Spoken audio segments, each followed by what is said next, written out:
companies are really still, in a lot of cases, starting their journey to cloud. And we see a lot of trends coming across and similarities across a lot of these, where there's a lot of manual risk-adverse processes driving a lot of the decisions and processes that exist today, that really lets people fall into a bit of a fake speed to market with cloud. So originally, taking 6 weeks to build a server was good. Now they're in cloud, it takes 3 weeks, but we know it can take 3 minutes. And so breaking down the barrier of the 3 weeks to 3 minutes is where we spend a lot of our time in making that secure with a lot of the HashiCorp toolset.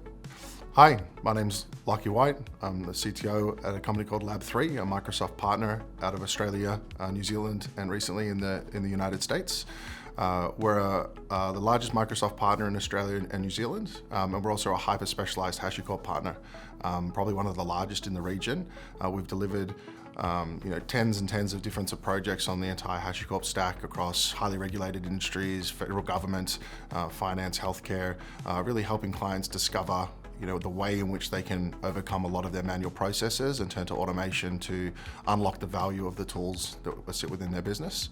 I'm the CTO there, so I look after all of our technology strategy, all of our practices and capabilities and tooling architecture, and I look after our team of pre-sales engineers as well that help us shape the future of what our clients' capabilities look like. The 3 stages we typically find a lot of our clients at when we start talking to them is, and I break them really simply into kind of a crawl, walk and run kind of problem statement. A lot of the companies in a crawl when it comes to Terraform are kind of struggling with how long the pre-work to build virtual machines is. They may not have any architectural patterns that gives them standards to align their automation to. They're kind of reinventing that wheel every time they're writing infrastructure as code. So in a crawl phase, they might actually already be using Terraform or infrastructure as code, but they're not aligning it to any standards that actually help the scale of that start to take effect. And it's similar with Vault from that point of view as well. They're already using secrets. They may be using cloud native secret storage as well, like Azure Key Vault, for example, but the rotation of that isn't done. When we move more into like a walk phase, we see, on the Terraform side, a lot of people have started to make modules, but maybe don't have the best practices around that. So there's a module for everything. A module for like a resource group in Azure, which adds no value, but has operational overhead. So the walk phase is really about making it efficient rather than kind of just doing it because we've been said this is a good practice to do. And very much the same with Vault from a secrets perspective. It's more about what can the operator do? How can we automate those processes now that we're rotating those secrets and creating them with short-lived TTLs? Now, what does that look like? And then from a run perspective, it's very much about, well, what's the art of the possible? So how can we extend that to the maximum amount that's there? How do we look at using tools around platform engineering and broader skill sets to get feedback loops complete? So maybe from some FinOps tooling or from platform engineering tool sets to kind of accelerate what we can enable with the developer community, more so than just on the infrastructure side. And again, it's the same with Vault. How do we make sure we could leverage the retrospective fixing of secrets with something like Radar, or moving it into the developer's IDE so that we're not having the secret actually committed maybe through pre-commits or other tooling like that. So the key to enabling these capabilities and why you want to look at these capabilities is because they provide the foundational layer for your enterprise's technology stack to address the value of new trends in market, such as artificial intelligence as an example. So taking those lessons learned means we can apply some of the security lessons, the automation lessons, and even look to then add AI to those foundational elements to increase the velocity at which we can develop at speed, but also how we can incorporate those new trends into our capability that we take to market to actually make money as a business.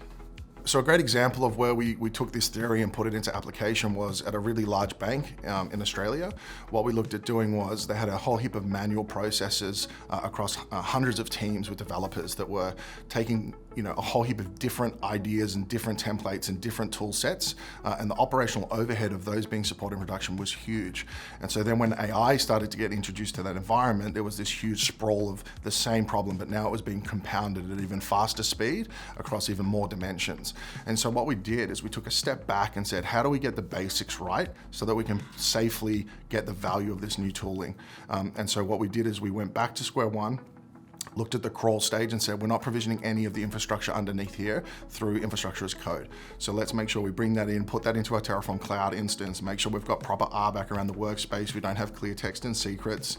That led us to then looking at how we could leverage Vault to start to implement secrets and rotate those, especially as we didn't know how some of the agentic frameworks would react. We weren't exposing things we didn't want to.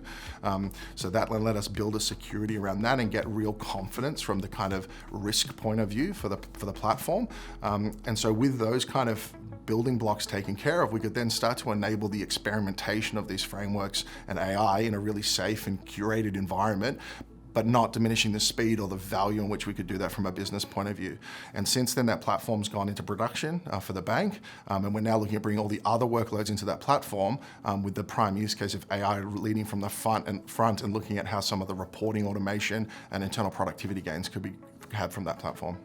The amalgamation of all this is that when we're leveraging the HashiCorp products to enable this, is we get a unified workflow. We're able to give the developers and the engineers a single unified tool set and experience to extract the value of all of the abstraction we're putting into the platform, so that we have a single pane of glass across the infrastructure, the security, and also potentially some of the network when we're leveraging Consul to really drive home the kind of adoption and value of these systems to give value for the clients. We can go work with clients that are in highly regulated environments that may need multiple clouds, and we're able to build that engineering platform that can cater to all needs, no matter whether that's on premises or across multiple clouds. And so our expertise in Terraform and Vault doesn't limit us in terms of which platforms we can play with. It actually extends the ability for us to kind of reach in and help our clients across not only the cloud platforms, but also developer productivity platforms like GitHub and the Atlassian suite as an example.